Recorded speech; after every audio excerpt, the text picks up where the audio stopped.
Hello and welcome to Buzz Banter. I'm Das Hat. And I'm Sam. And today we bring you a video game review. Transformers? Something about Cybertron and, like, the changing of leaves. It's the fall of Cybertron. That's right. So, your weather forecast for the Transformers world is this. Lots of war, gunning, and a fun storyline. Actually, I was really surprised this time. It was okay. Alright, like we've discussed this kind of ad nauseum just on our own, that like the first game, War for Cybertron, it had a sort of an interesting storyline, but it was bland, repetitive gameplay, it was very linear, yes. It was very... like super bland. It just kind of led you around by the collar, but because it was the first sort of decent Transformers game, and they properly integrated the transforming mechanic, and they actually had well-done multiplayer for that game, that's what made that game popular. Yeah. Well, it was more or less the license that people bought it. Well, yeah. I mean, it's not gonna be like, oh, this game has super multiplayer and it's Transformers. But that was the same... People would reverse those two. But that was the same thing with like Batman, Arkham Asylum. The first people that bought that game were just like, it's a Batman game, I'm gonna buy it, and then they played it, they were just like, oh my god, this is actually good. Hey, people bought Superman for the N64. It was their third best-selling game. That's true. And that was just because of the license. But, like, you buy it for the license, and then you start playing it, and you're just like, wow, this is actually pretty fun.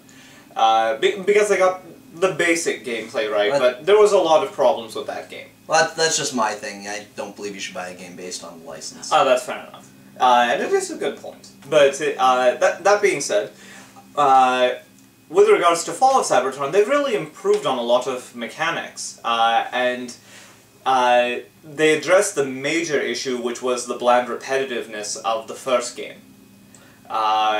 In this one, your perspective never stays constant. No, you constantly switch between characters. Yeah, every level you're switching between characters, and in the final level you switch between 4 or 5 characters. You switch the most near the end. Yeah, like in the final assault of the Nemesis versus the Ark, you literally go from like Soundwave to Bruticus to Jazz to it just keeps on flipping around between characters until you have your final confrontation where you choose whether you want to fight as Optimus versus Megatron or Megatron versus Optimus.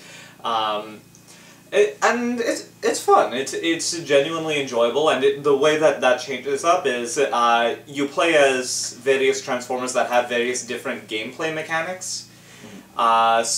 Cliff Jumper can cloak, Jazz has his little grapple shot, and it varies up the gameplay a little bit. Unfortunately, you are going to be facing the same 4 or 5 enemies no matter what side you're on, and that does get repetitive, and in the beginning of the game it kind of feels like War for Cybertron, where you're playing as Optimus just going through the ruins. Yeah, it's a bigger game, it's a better game than War was. Most definitely. The multiplayer's still fun. The multiplayer's improved. I know, this is still a lukewarm title for me. For you? For me. Fair enough. I genuinely enjoyed it, and well, you guys all enjoyed it too. Yeah. It's just you guys all know I'm a sucker for storyline, and that's actually where this game really shines for me, because it follows the Transformers Prime continuity. So a lot of people were just like, how are the Dinobots here? Like, why is Grimlock and Swoop and all of these guys, how are they on Cybertron? They were made much later, back when they were on Earth already. Well, the answer to that is basically Shockwave. Well, spoiler alert. Shockwave discovers the space bridge, which was created by ancient Transformers, notices that they were studying Earth, goes, maybe there's something to this place, realizes how resource-rich Earth is, and then also observes the dinosaurs and everything. Grimlock and his squad are basically captured by Shockwave, and then they're torn apart, tortured, and rebuilt as the Dinobots, just over the course of Shockwave's experiments.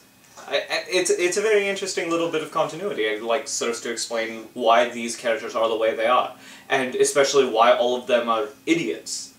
Well, that's interesting, but unfortunately moments like that are few and far between. Yeah. It usually is either in the beginning or it's at the very end, and then you have this giant chunk of like Where no, you just get to play as Grimlock and have fun. Yeah. Which is, well, really fun, but very easy levels are the Grimlock levels. Yeah, playing as Bruticus and everything, the combination Combaticon, it's a lot of fun for the first 10 minutes, and then after that you're just like, alright, I'm a god of the battlefield. Why am I playing Nathan Drake in a game? Exactly. But that being said, the game does have its shining moments and everything. Here and there, you find out the origins of Megatron. You find them out about Optimus. You find out why Metroplex is like a mindless, just drone thing that people can jump into and control. Like you find out what happens to Trypticon. Like everything makes sense by the end of this, which my hat's off to it. It does a very good job keeping to established characters, but changing up the lore and making it make a little more sense. And I enjoyed it. For fans, yes. For guys looking for a good third-person action game, it's gonna come off as kind of... Well, it's single-player, Will. It's multiplayer, however, is where it's going to shine if you're not already a Transformers fan. Yes, the multiplayer is gonna be super amounts of fun. Yeah, it's very fast-paced. You've got your standard game types of team deathmatch, control points, and capture the flag, all that. Transforming mechanics are very well put into the game. There's really nothing really too bad that I can say about the multiplayer besides your leveling per classes. You'll end up unlocking various weapons and abilities, but you'll find that people that have level progressed further than you in certain classes just have an edge. And it's something that you just have to try and overcome.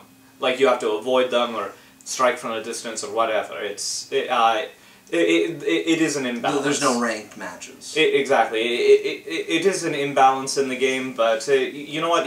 There's so much chaos, and the fact that you don't have a cover system really lends to help out the newer players and everything.